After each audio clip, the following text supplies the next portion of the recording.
তোমরা গরুর কলিজা কীভাবে রান্না করো জানাবে। আমি যেভাবে রান্না করি সেটা তোমাদের সাথে শেয়ার করলাম।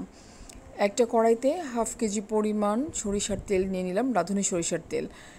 যেহেতু 4 কেজি পরিমাণ আমি কলিজা রান্না করব, তাই তেলটা একটু বেশি দিলাম। দারচিনি, এলাচ, লবঙ্গ দিয়ে দিলাম, 2টা তেজপাতা দিয়ে দিলাম।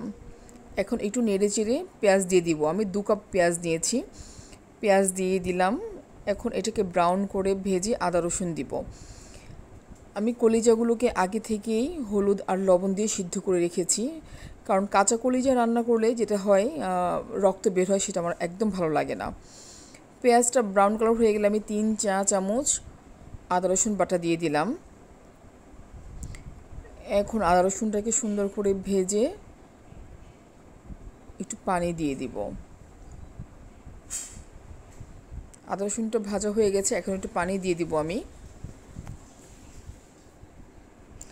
পানি দিয়ে এখানে রাঁধুনি গরুর মাংসের মশলা ইউজ করেছি। রাঁধুনি গরুর মাংসের মশলাটা আমি কষিয়ে নিব, কষিয়ে কলিজাটা দিয়ে দিব।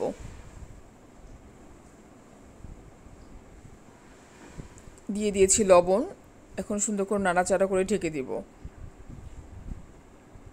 5 মিনিট পর ফিরে এলাম। 5 মিনিট পর দেখলাম যে একটু পানি উঠে গেছে কলিজাতে। পানিটা শুকানোর জন্য অপেক্ষা করব।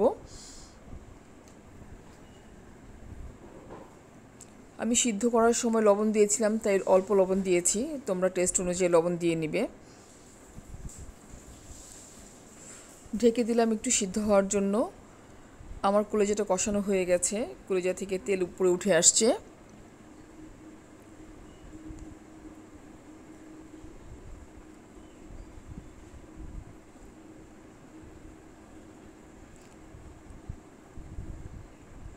এ পর্যায়ে একটু পানি দিব, পানি দিয়ে ঢেকে দিব।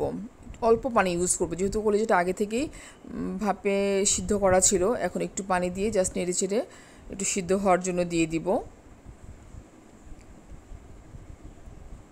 আমি কিন্তু একদম অল্প পানি দিয়েছি, দেখতেই পাচ্ছ, একদম অল্প পানি দিয়েছি। কলিজা আবার বেশি সিদ্ধ হলে ভালো লাগে না। এখন ঢেকে দিলাম।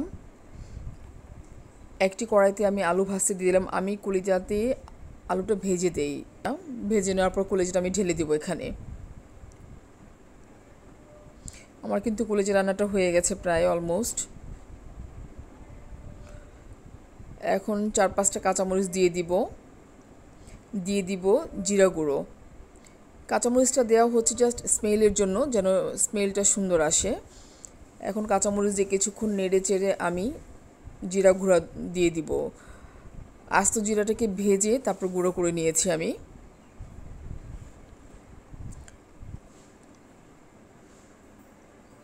আমি 2 চা চামচ জিরা গুঁড়া দিয়ে দিচ্ছি। আমি কিন্তু সবগুলো কলিজা নিয়ে নিই, কারণ সবগুলো কলিজাতে আলু দিলেও নষ্ট হয়ে যেতে পারে। আমি যতটুকু খাবো ঠিক সেই পরিমাণ মতো আমি কলিজা নিয়েছি। এখন জিরার গুঁড়া দিয়ে আমি কলিজাটাকে নামিয়ে ফেলবো। আমার কলিজা ভুনা হয়ে গেছে, কার কেমন লাগবে জানাবে। অনেক মজা হয়েছে, বুঝতেই পারছো দেখে। জানাবে কেমন হলো। Thank you for watching. আল্লাহ হাফেজ।